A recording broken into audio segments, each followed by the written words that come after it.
Just out of curiosity, personal curiosity, what will you be having for dinner tonight? From what I saw, is a capsicum and potato curry and a chapati. What's that? Simple, simplification. What's a chapati? A chapati is our bread. Okay, that Oh, and I sounds. must tell you this. Uh, 1857, the Indian peasants rose against the East India Company, which was just extracting. And people were losing their land, and it's called the Sepoy Mutiny, but it was a societal revolution. And that's when the East India Company ended, and then the British Crown took over.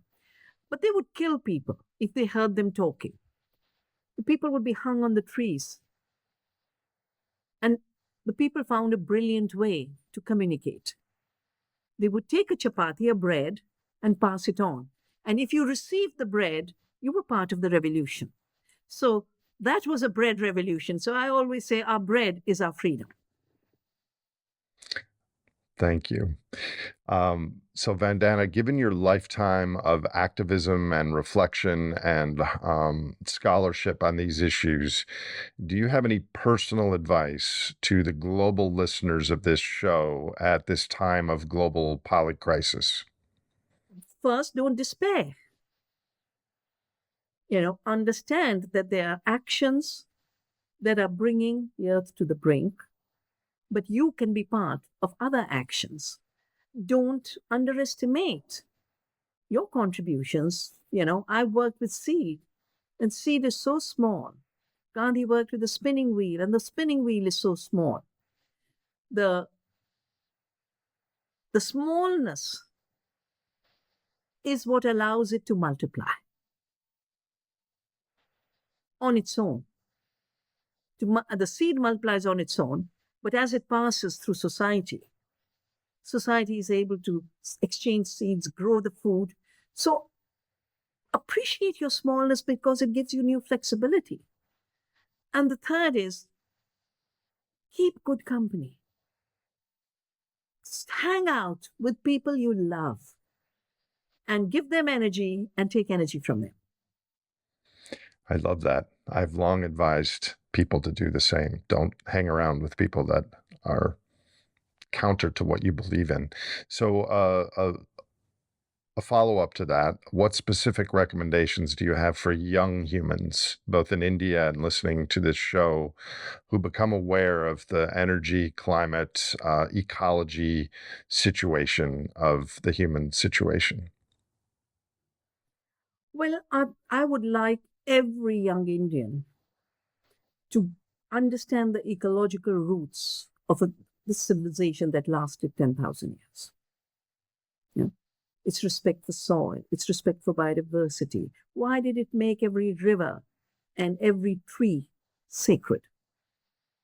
Because sacredness was protection and reverence.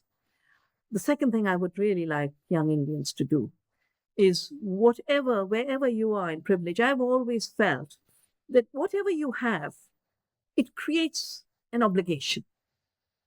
And the more you have, the obligation is higher. You can either consume it away and fritter it away and blow it up with the next dress and the next car, or you can say, what can I do to give strength where creative alternatives are being created? And the more people join in this solidarity, the more we'll be able to grow well-being by using less.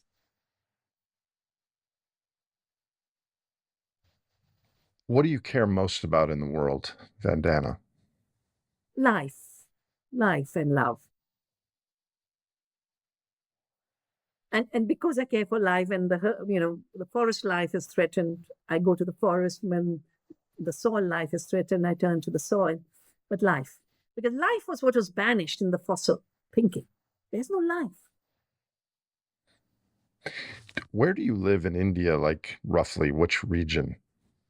Well, my home, where I am right now, is, the Himalaya? Yeah. And the place where the two big rivers enter the plains, the Ganges and the Yamuna. The valley between those two rivers at the foothills of the Himalaya. I look out and I see Mussoorie, and on the other side is Shivalik. So you have lots of natural beauty right where you live. A lot more when, till globalization, a lot more beauty. In fact, all the Britishers used to say there's no place like this in Europe. It's very beautiful. The little parts, our farm, we've allowed the land to regenerate.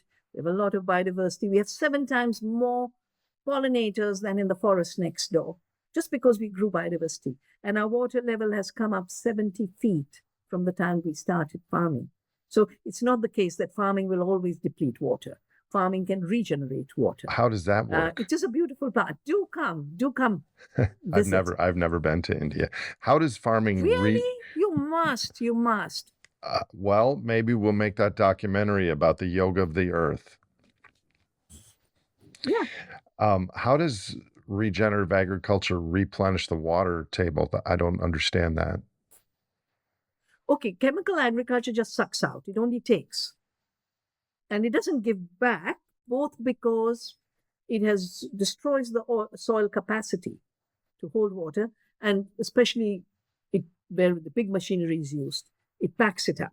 So when the water comes, it just runs away. Nothing infiltrates into the ground. When you do regenerative agriculture, the first thing you're doing is giving back organic matter to the soil. To me, it's thank you, Earth. When people, there's a tax on organic and all, I say, this is just thank you, Mother Earth. You've given us so much. Here's a little portion for your regeneration. When the organic matter is there, 1% organic matter can hold 1,600 liters of water per hectare. So the soil itself holds water. But now the soil is porous. The earthworms are creating channels. And through those channels, when the water comes, it's going in and recharging the groundwater. So there's more water in the soil, and there's more water in the ground, and there's less water running away.